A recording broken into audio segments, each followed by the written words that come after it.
Olá, meus irmãos, Deus os abençoe no poderoso nome de nosso Senhor Jesus Cristo. Sempre é um grande privilégio para nós quando a gente chega aqui para a meditação e sempre ao redor da mensagem, da palavra. Não há nada mais edificante, poderoso, cheio de graça, cheio de virtude do que a mensagem pregada pelo anjo de Malaquias 4.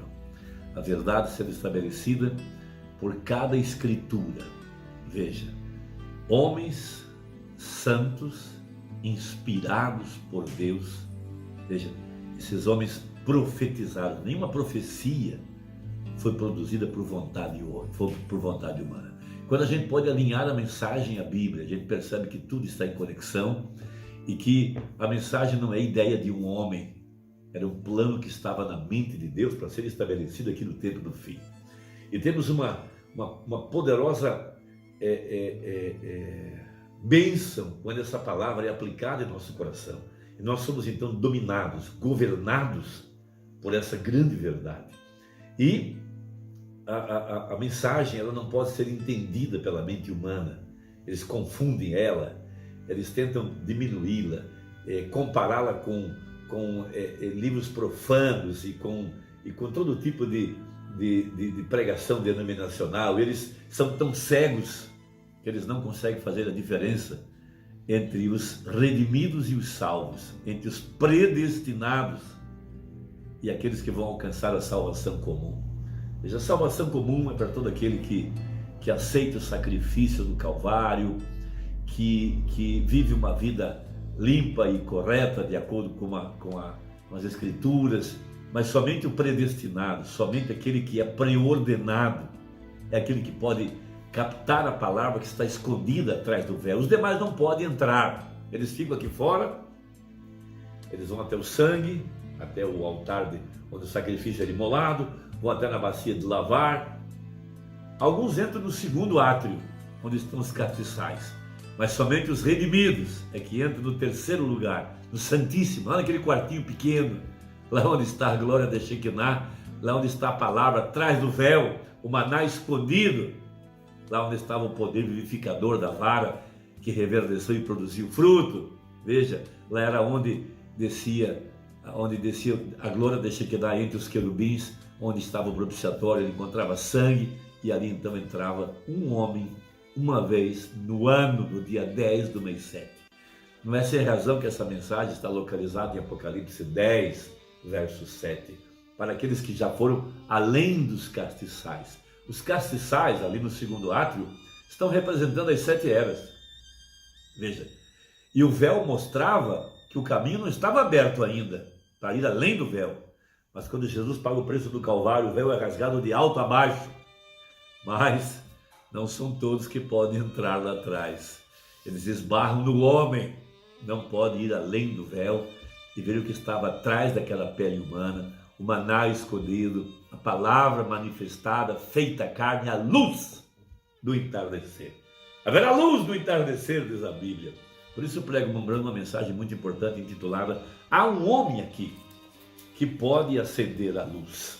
Veja, e temos meditado sobre Mateus 4 com Isaías 9 e vamos conectar isso com João 1 para ver a grande verdade do benefício da luz do entardecer. O que faria a luz aqui no tempo do fim? Veja, havia sementes sobre a terra, aguardando que a luz brilhasse, a luz do entardecer, para manifestar as sementes eleitas. Veja, a luz não veio para a rocha, a luz veio para a semente eleita. E a luz é a palavra de Deus feita carne. Que privilégio! Então, o que está fazendo Jesus aqui no tempo do fim? Em sua descida, com a peruca branca, com um livro na mão. Ele veio estabelecer o reino messiânico. Aquela pedra com os 7 olhos que Zacarias viu, que veio clamando graça, graça a ela. Essa pedra é Cristo. 7 olhos, 7 mensagens, 7 vozes, 7 trovões. O poder da palavra falada, manifestada. Veja, que coisa tremenda. No princípio era o verbo, e o verbo estava com Deus, e o verbo era Deus. E o verbo era Deus, veja, ele estava no princípio com Deus, lá em Gênesis. Todas as coisas foram feitas por ele. Pelo quê? Pela palavra falada. E sem ele nada do que foi feito se fez. Veja, todas as coisas foram feitas por ele. E sem ele, nada do que foi feito se fez.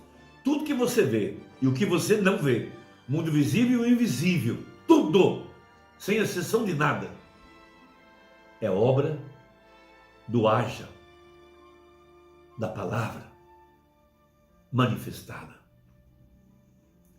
Por que foi necessário que a luz brilhasse aqui no tempo do fim? Aqui, a grande luz, na Galileia dos gentios. O que ele está fazendo? Trazendo a nova criação. Trazendo aqueles filhos pré-ordenados. Se ele é o princípio, quem é o segundo? Quem é o terceiro? E quem é o quarto? E se nada foi feito sem a palavra falada, se nada foi feito sem o verbo, então era necessário que o verbo aparecesse em cena, em carne, a palavra manifestada. Que coisa preciosa! Nele estava a vida. Aonde? No verbo. Veja, e a vida era a luz dos homens. E a luz resplandece nas trevas, e as trevas não a compreenderam. Essa é a grande verdade. Por isso, Isaías, referindo-se a essa grande verdade, a Escritura se repete em Mateus 4, vejam. E deixando Nazaré foi habitar em Cafarnaum, cidade marítima nos confins de Zebulon e Naftali. Veja, com que propósito? O que foi ele fazer? Para que se cumprisse o que foi dito pelo profeta Isaías, que diz: a terra de Zebulon e a terra de Naftali, junto ao caminho do mar, além do Jordão, a Galileia das nações. Aqui está uma grande escritura para os nossos dias, uma grande palavra. A Galileia das nações. O que viu a Galileia das nações? O que viu os gentios? O povo que estava sentado em trevas viu uma grande luz. E aos que estavam sentados na região e sombra da morte, a luz raiou. O que é a luz? A luz é a palavra falada. A luz, a palavra feita carne. Sem ela, nada foi feito. O que está ele fazendo? Estabelecendo o reino de Deus, o reino messiânico, porque sem ele o reino não pode ser estabelecido, porque se é um reino tem que haver um rei. E o rei se manifestou, se fez carne, tornou-se carne. E aqui no tempo do fim, esta palavra tem se cumprido. Desde então, começou Jesus a pregar e dizer: arrependei-vos, porque é chegado o reino dos céus. Agora vamos um pouquinho a Isaías para repetir essa escritura, muito importante. Veja, mas a terra que foi angustiada não será entenebrecida. Veja, ele envelheceu nos primeiros tempos a terra de Zebulon e a terra de Naftali. Os gentios eram desprezados, estavam sem Deus, longe da comunidade, longe das promessas, não tinham Deus, não tinham o Espírito Santo, de acordo com Efésios 2. Mas isso não ia durar para sempre. Deus tinha algo na parte de trás de sua mente, um mistério escondido. Cristo entre os gentios. Que escritura poderosa! Veja, nos primeiros tempos a terra de Zebulon e a terra de Naftali, mas nos últimos a enobreceu. Que grandeza! Enobreceu, nobre. Por quê? Veio estabelecer entre os gentios o reino messiânico. Veja, enobreceu junto a caminho do mar, além do Jordão, a Galileia dos gentios, além do Jordão. Veja, um tipo perfeito de Canaã, batismo com o Espírito Santo, além do Jordão. Veja, o povo que andava em trevas viu uma grande luz, e sobre os que habitavam na região e sombra da morte resplandeceu a luz. O que é luz? A palavra manifestada. Veja o que diz o Mormon sobre esse texto. Há um homem aqui que pode acender a luz. Parágrafo 79 a seguir. E Deus fez promessas para cada era e cada dia.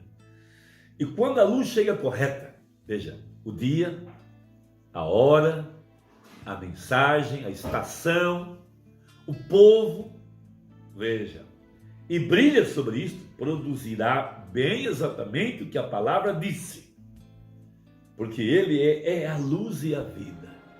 Que profecia gloriosa. Veja, primeiro, sem Deus, sem promessa, longe da comunidade, veja, sem o Espírito Santo, sem nada, mas no tempo do fim, enobrecida, Cristo entre os gentios, a sua noiva, a palavra manifestada no tempo do fim para produzir a nova criação debaixo do sétimo selo. 80 agora. A palavra de Deus vem somente pela Bíblia. A Bíblia de Deus é a forma impressa do Filho de Deus, porque a Bíblia disse que ela é a revelação de Jesus Cristo. É Deus revelando-se através de Cristo, e Cristo é a palavra. E se necessita da luz de Deus para brilhar sobre essa palavra, para vindicá-la, para provar que Deus ainda declara vida. Deus ainda declara vida, vida eterna. Ele declara luz natural, traz a vida. A vida, veja, a nova criação. Tudo foi feito por ele. A vida somente vem pela luz. Então não poderia haver a nova criação aqui no tempo do fim. Veja, os filhos prometidos que deveriam aparecer em cena. Veja, a palavra manifestada ou feita carne. Por que que o povo que habitava na região dos perdidos, lá das trevas, viu grande luz? Esse povo veria a palavra manifestada. E o que veio fazer a palavra? Trazer a nova criação, aqui no tempo do fim. Os filhos pré-ordenados. Veja, quando todas as promessas venham a ser na Bíblia, venham a ser manifestadas, é quando Jesus Cristo, a palavra, se fez carne entre nós, e Deus sempre opera através do homem. O homem é o objeto de Deus. Veja. 82. Note agora, feita carne. Quando a palavra vem a ser carne, ela vem a ser manifestada. Como tome a palavra e coloque-a na posição correta e no tipo correto de terra, aí ela produzirá, veja, a semente produzirá a sua espécie. Veja, a semente produzirá a sua espécie. A palavra, trazida para dentro de um tipo correto de coração, há de se manifestar. Ela produzirá a luz. Ela irromperá sobre isso, sobre a semente. Meu irmão, minha irmã, pense nisso, medite. A grandeza dessa mensagem é divina, é sobrenatural. Quando você tem a luz, quando Deus te abre o entendimento e faz isso chegar dentro do teu coração e você vê a Escritura manifestada. Deus te abençoe, Deus te guarde. Até a próxima, se Deus quiser, em nome de Jesus.